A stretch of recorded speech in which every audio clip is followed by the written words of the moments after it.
James Orengo has officially decided to call out Raila and Ruto directly as if they're his misbehaving grandchildren. And subsequently, that attracted the anger of the ODM god Raila Odinga. And that's why today we are talking about Orengo's looming impeachment. And to add salt to injury, James Orengo has now officially met with Rigathi post his impeachment. Here's the image.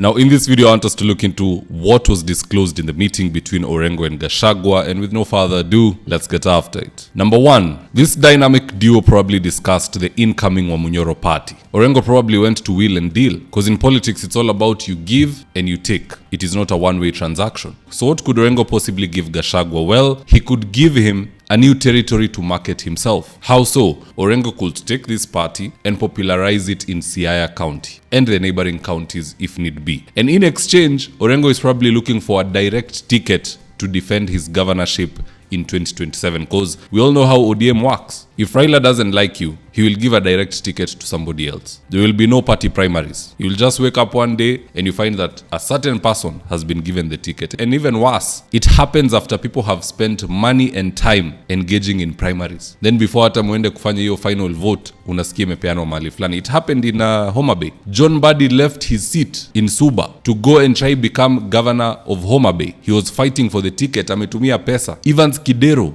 was trying to become governor of Homa Bay using the ODM ticket. And in the very last minute, Raila gave Gladys Wanga a direct ticket. Kupea Wanga direct ticket si makosa, but do it early so that others don't waste their time, effort, and finances. And this is the same thing that is likely going to happen to Orengo. ODM will start the party primaries, contestants will throw their hats in the ring, people will mobilize their voter base, nini, alafu inafika siku ya kura, unasikia imepeanwa direct ticket to somebody else. These are things Orengo has probably seen coming, and that is why he has gone to see Rigathi Gachagua, so that this new party unatengeneza, I will market you, but in exchange I don't want a challenger, give me a direct ticket. Now the second reason behind this meeting between Orengo and Rigathi Gachagua, I would like to pose it as a question. Could it be that Orengo has been giving Rigathi Gachagua legal counsel as to how he can overturn his impeachment? Because remember, Orengo is the only advocate who successfully argued at the Supreme Court and had an entire election nullified. If ever there was a man who could defend Gachagua and restore him, it is the walking constitution, James Agre Orengo. And so this probably has made State House panic, because kama Gachagua anawalima hivi akiwa impeached, what if he's on the ballot? Wataitana sana. But that aside, I would like to tell Gachagua to walk with Orengo with both eyes open. Because Orengo is equally just as dangerous as the same Ruto he calls dangerous. Because if my memory serves me correct, isn't this James Orengo the same senior counsel who rushed to the Senate to preside over Gachagua's impeachment? In fact, here's the tip. The other very important point which I want to put before the Senate. Sometime in February 2017, the Deputy President traveled to London, and he went to a hospital in London where his brother was admitted in ICU. When he arrived the next day, he prevailed upon his brother to execute a will. That was on the 17th of February 2017. In that trip, there is no evidence at all that he tried to talk to doctors or physicians who are looking after his own brother. After this visit, he walked away. And 7 days later... Mr. Speaker, I rise to raise an objection. Can you proceed? Mr. Speaker, we owe the Deputy President very elementary decency. We owe it to the Deputy President to be basically decent in these proceedings. I want to know whether counsel at the bar, one, can adduce this kind of evidence that is not contained in any evidentiary material before the Senate. I want to know which ground in the 11 grounds in the impeachment motion is this evidence from the bar supporting.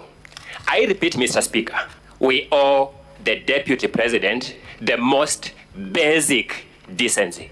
I object.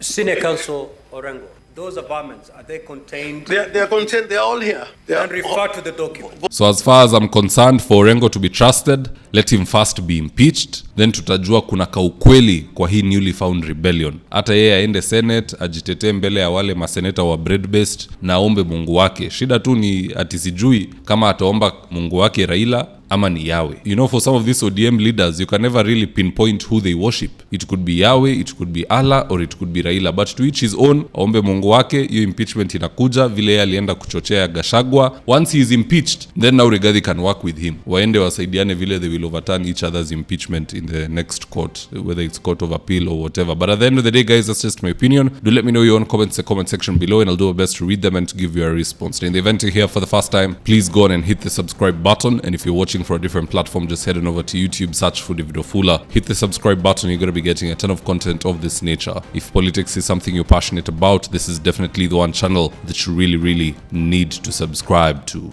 Alright guys, adios.